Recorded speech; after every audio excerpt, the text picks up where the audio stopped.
Okay, it would be nice if I could see someone, because I don't know if you are hearing me.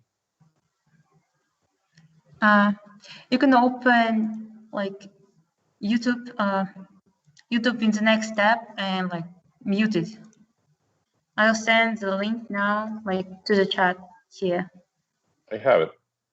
Okay. No, you have the link, right? You can open it in the next tab, I guess.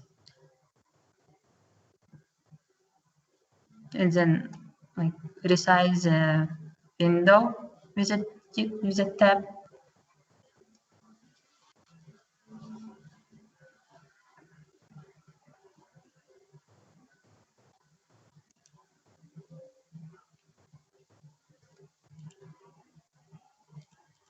No, I cannot open. I cannot open. I will work this way. Professor, it started. I'm starting it, okay? Like you can see this. Здравствуйте. Мы продолжаем серию гостевых лекций «Умный четверг».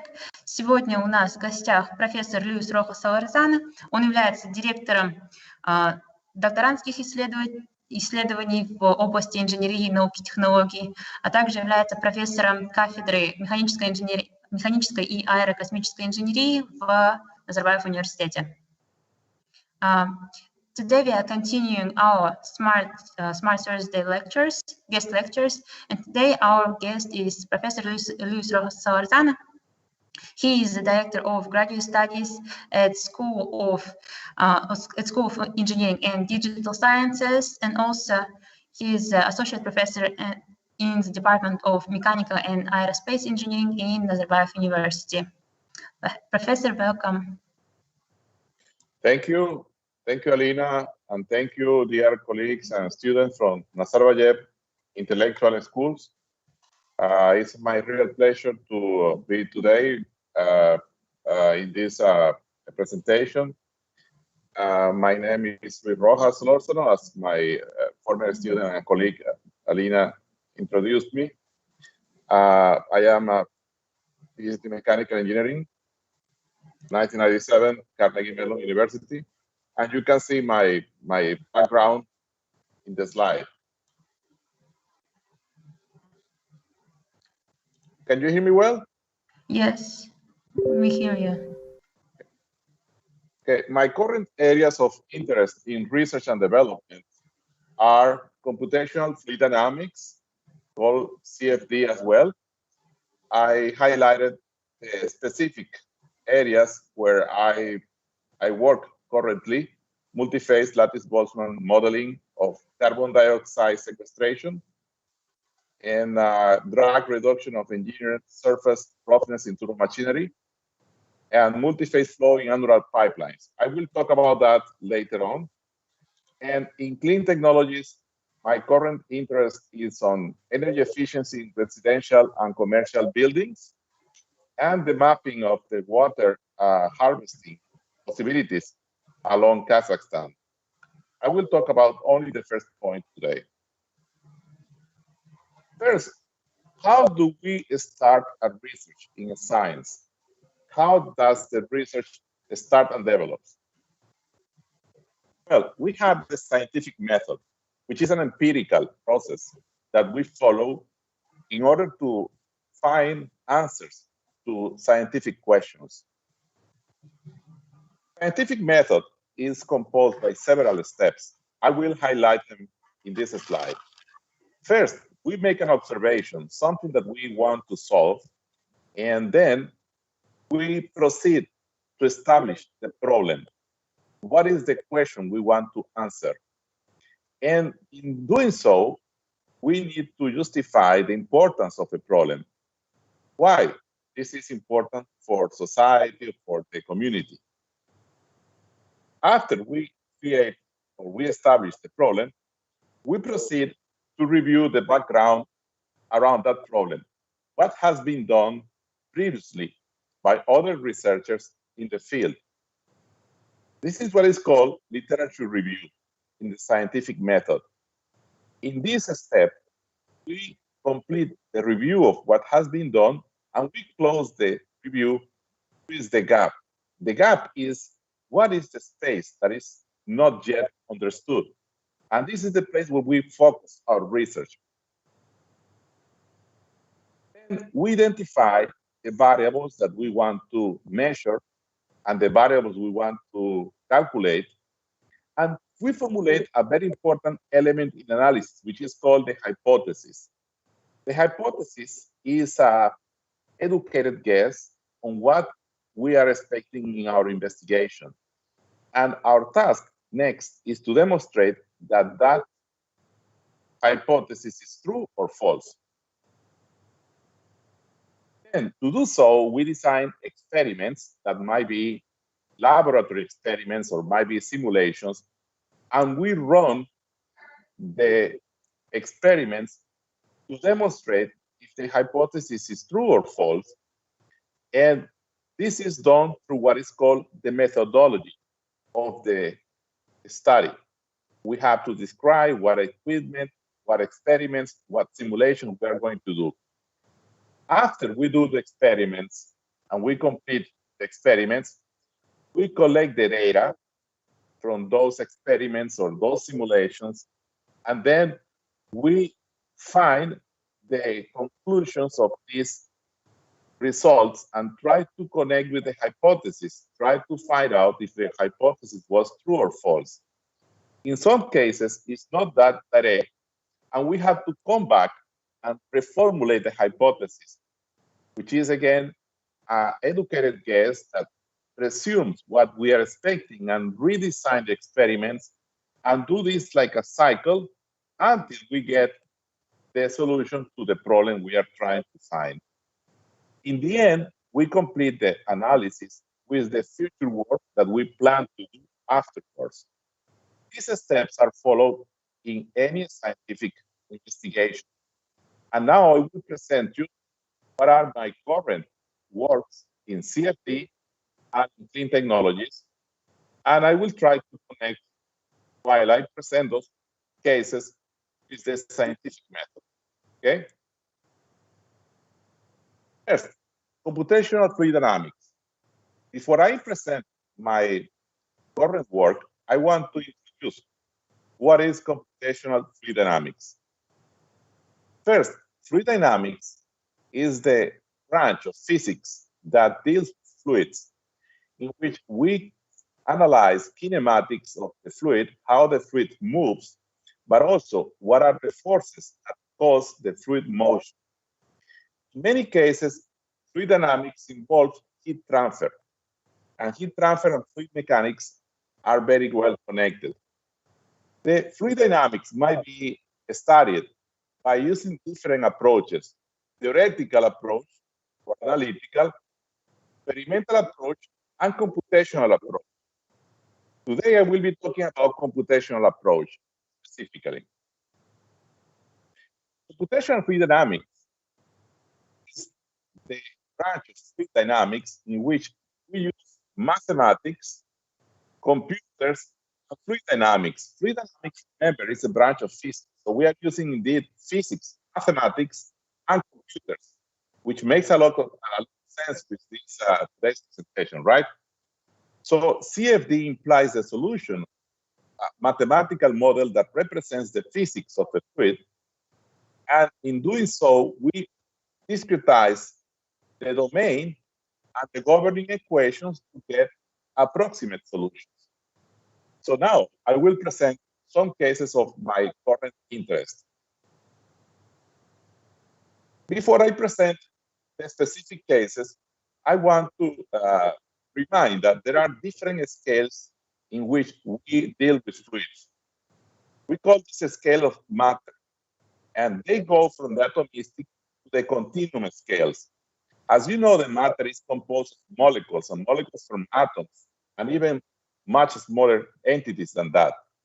But we have to understand the different scales to know what tool we are going to use to approach CFD. As we notice in this scale, for example, we are dealing with sizes that are in the order of 0.1 nanometer. We are calling this nanofluids. We are dealing with ranges of space in the order of 1 micron to 100 micron, we are in microfluidics. And when we are dealing with larger spaces, like 1 millimeter or bigger, we are doing millifluids. Just to give you an idea how small is this, the human hair is about 100 microns. So depending on which range we are working on, we have to choose what tool has to be used to solve physics of the problem. Today, I will be talking about this area, which is called Meso scale of fluid mechanics, in which I will present one method that is called lattice Boltzmann. And we'll work also in this scale later, show you one example of fluid inside pipelines, which is in macro fluid mechanics. So the method solving, as I said, depends on the scales. If we go to the smallest scales, we get into atomistic scales, which is called atomistic nanoscopic scale, we have to use molecular dynamics, Hamilton equation to solve the problem. In this case, we are dealing with single molecules of the fluid, and we are analyzing the motion of each one of these molecules. But if we go to bigger size, then we have a bunch of molecules together, and we can make an average behavior of those molecules using statistics. In this case, we can use the Boltzmann equation, which is valid for rarefied gases, or we can make an approach to the mesoscale by ensembling average the properties of the fluid into the lattice Boltzmann equation, which is appropriate for this scale. If we go to a much larger scale, which is microscopic, macroscopic scale, we can use Navier-Stokes equations. Today, I will present you cases using this and Navier-Stokes. This will be my first example and second example in Navier-Stokes. In these first examples, I will present several case studies with lattice Boltzmann, and then in the end, I will present one case study of my team using Navier-Stokes equation. This slide just shows you the physics involved modeling the mesoscale with lattice Boltzmann. I will skip it, but just keep in mind that there is some physics and mathematics involved.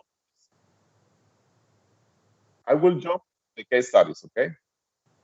Okay, the first case I want to present is multi-phase flow in lattice Boltzmann method. In the left part of the screen, you can see all my team colleagues. We have professors, and we have postdocs, and we have master students and undergrad students, as you may notice. In this project, the intention is to analyze how to sequestrate CO2. As you know, global warming is a very important problem nowadays. Global warming is majorly created by the emissions of CO2 gases in the atmosphere. One of the alternatives that people is trying to use is to take the CO2 and reinject it into aquifers, charred porous medium. So we have that one of the potential solutions is to capture the CO2 that is emitted and re-inject it in the very deep aquifers and keep it there. So the atmosphere doesn't feel that CO2 and we don't increase the warming of the atmosphere. So my team is analyzing how to inject CO2 into this aquifer and how the fluid behaves. Remember, we are going to inject a gas into a porous medium that is full of liquid. So the picture you see now in the slide shows in a microscope how the CO2 is injected into the aquifer. These black surfaces are the rock. And inside the rock, we have brine, which is a liquid. So the CO2 has to be injected and will displace the brine from the rock and has to stay there. So the purpose of my research, I think, is to find out how CO2 is injected and displace the brine, and we avoid the CO2 to go up. We don't want this up. We want to keep the CO2 inside the rock. In doing so, we need to consider permeability, conditions, and hydrophobicity and hydrophility of the fluid. And shows this picture here, the conditions of wettability or non-wettability of a fluid in a surface. Considering all this, the physics, when we simulate the flow, is very crucial to do a proper analysis. This is the equation that we are solving. This is the lattice-Boltzmann equation, and we divided main into this grid. We use this grid to divide the inside porous medium channels, and we solve this equation with this lattice-Boltzmann equation, and we reintegrate the equation to find the density, the momentum, and all other properties of the fluid. Okay, first, let me present the work of my master student, Marjan Atihan, who is working on the flow of CO2 in porous medium in 2 dimensions. Imagine this is the porous medium in 3D, and you can see that the gray color is the rock, the green color is the fluid. We need to model the flow of the CO2 inside this porous medium and passing through this rock, moving the other fluid that was inside. Well, these results are presented here in this slide, and this is the work of Marjan. It's the master thesis of Marjan Atihan. We see that he's modeling the porous medium as a row of cylinders or a row of squares. So we are going to inject the fluid CO2 on the left, and we want to see how the fluid CO2 displaces the blue fluid, which is the water. The blue fluid is water, and we are going to inject CO2 on the left-hand side. So this is the result of our simulation at Nazarbayev University. We see how the fluid red, which is CO2, displaces the water in the porous medium. And we can notice this fingering, which is very important. And you see the difference between the cylinders and the squares, the circles and the square. We have here the CO2 penetrating much more effectively. And we want to know how to improve the penetration without the risk of losing the CO2. Okay, in continuation, I will present work of my student Margulan Tursinhan, which is another master student who just graduated. In this case, Margulan was analyzing the displacement of CO2.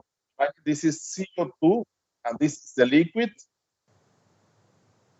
And we want to displace the liquid, and he wants to analyze this fingering phenomenon. Okay. Then Margulan set up his simulation as a row of obstacles and the injection of CO2 inside the channel that has liquid. And this is the simulation of Margulan. So as you notice, the red is CO2 and the blue is water.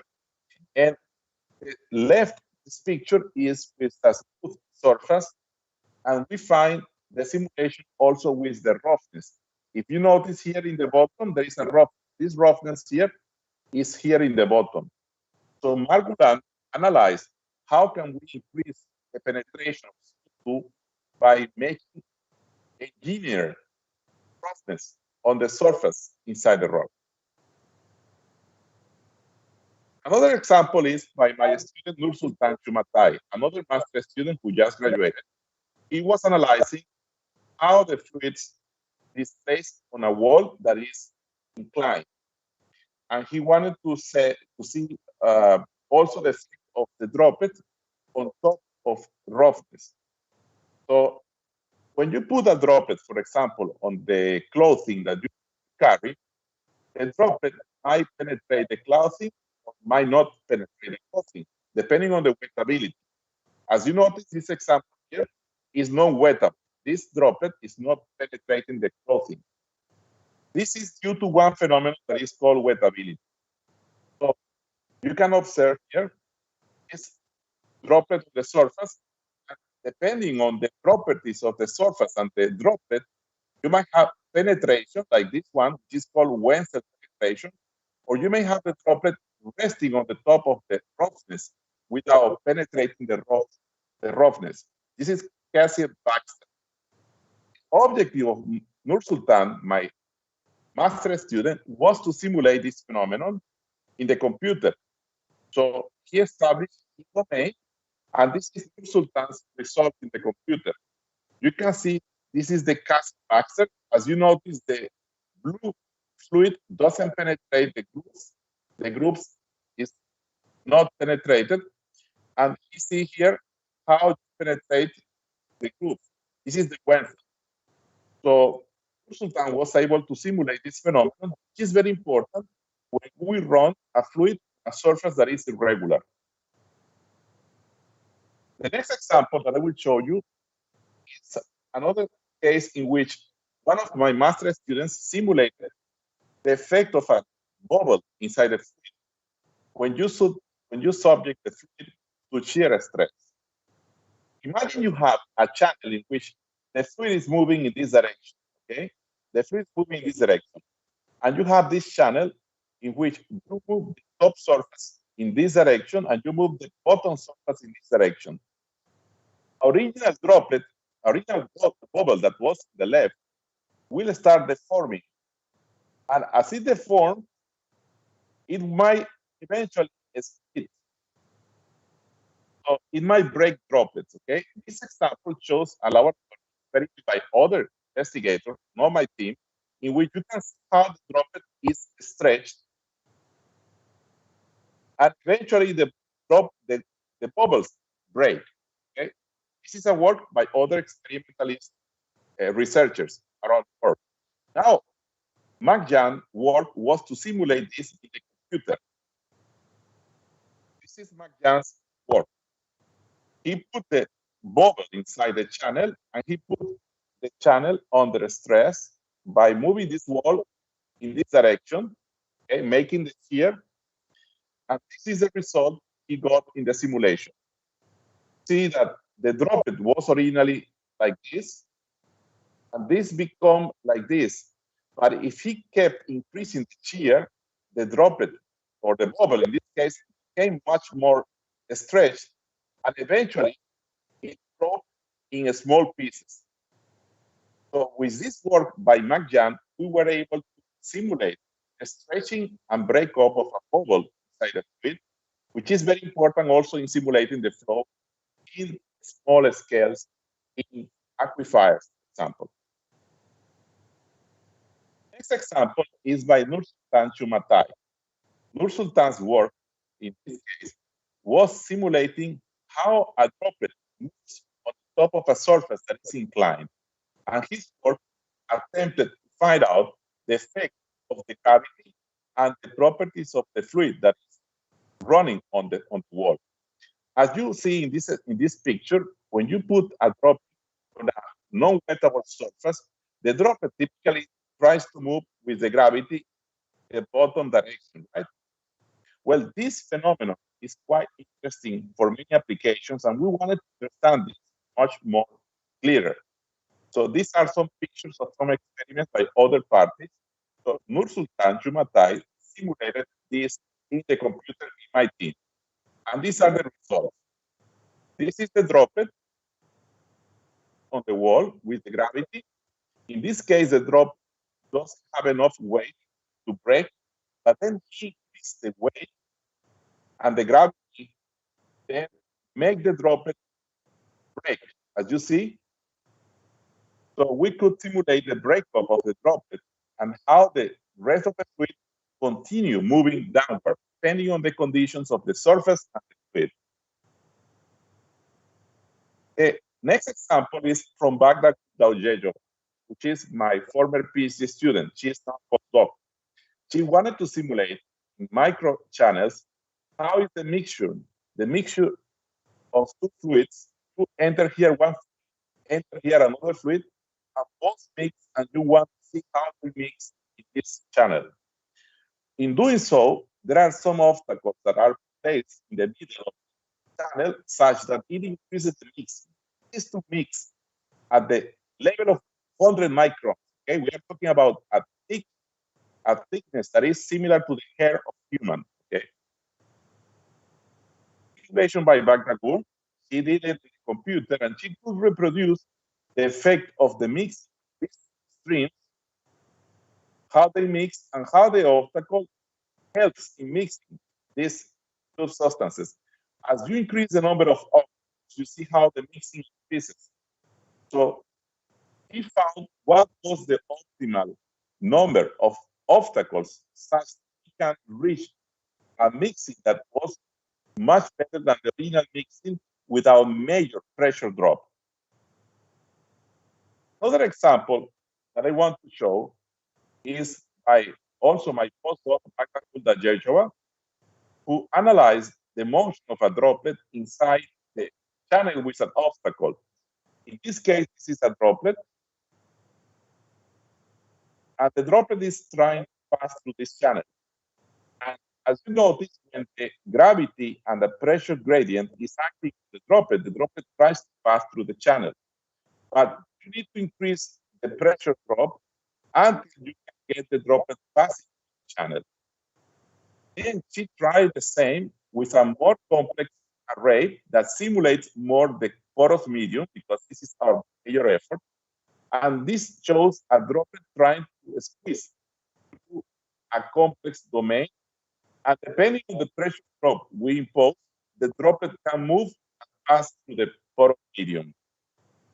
All these works that I showed you before, they were published in papers in Scopus 1 to journals. Now I will show you in a macro scale, okay, larger scale, with another of my PhD students, Amina Chinibayeva. She's working on the flowing annuli. This is important in oil and gas production. And the aim is to find the pressure drop that happens in this complex geometry, the liquid holdup, and the flow pattern. In this team, I have the collaboration of colleagues from Norway, from the Nazarbayev University, and a former student, Amabek. Essentially, when you produce oil, like in Kazakhstan, you have to perforate, then you have to make the production and transport the oil to the refining facility.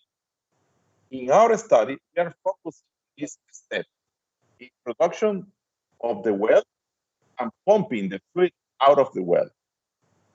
Pumping the fluid out of the well, we have in some cases that the flow has to run through horizontal pipes. Sometimes you have to open the hole vertically and then go horizontally.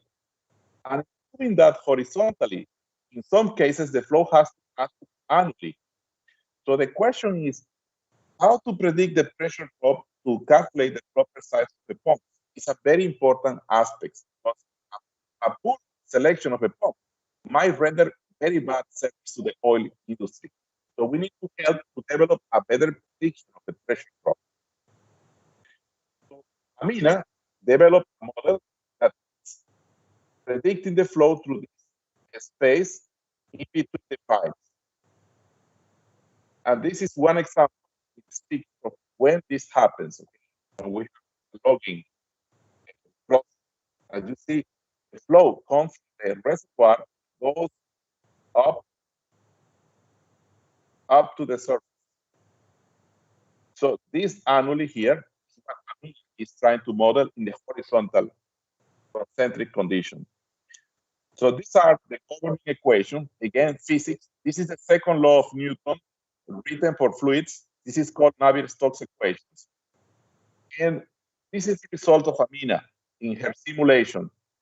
You can see here oil and water, blue oil, and red water.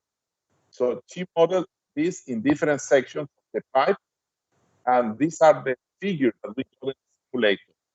And then she predicted the pressure drop, and we compared with experimental data from our partners in Norway, and we got results within 15 to 20% of error.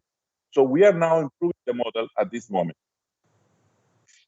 Finally, my other interest in my research group is clean energy technology. Before I present the example of what I'm working now with master students, I want to define what is clean energy technology. Clean energy technology is any form of approach in which we pursue the reduction of energy consumption to reduce the ecological footprint, the pollution, compared to conventional fossil fuel technologies. Doing so, we must understand that clean technologies involve energy efficiency and renewable energy. So any of these two separated or together represent clean energy technologies. So in this example, I will present my current work with my 2 master students or 3 master students, Yanar, Bakhtiar, and Elvira, who are working on this project with me, Darbayeva, Yanar Rakizanova, and Bakhtiar Kazjan. And the project aims to reduce the amount of energy that we need to use for heating and cooling spaces in buildings. This project is running with the help of BI Group. BI Group is connected. So why is it important? Well, because the space heating consumes more than 50% of the energy consumption in the residential sector globally.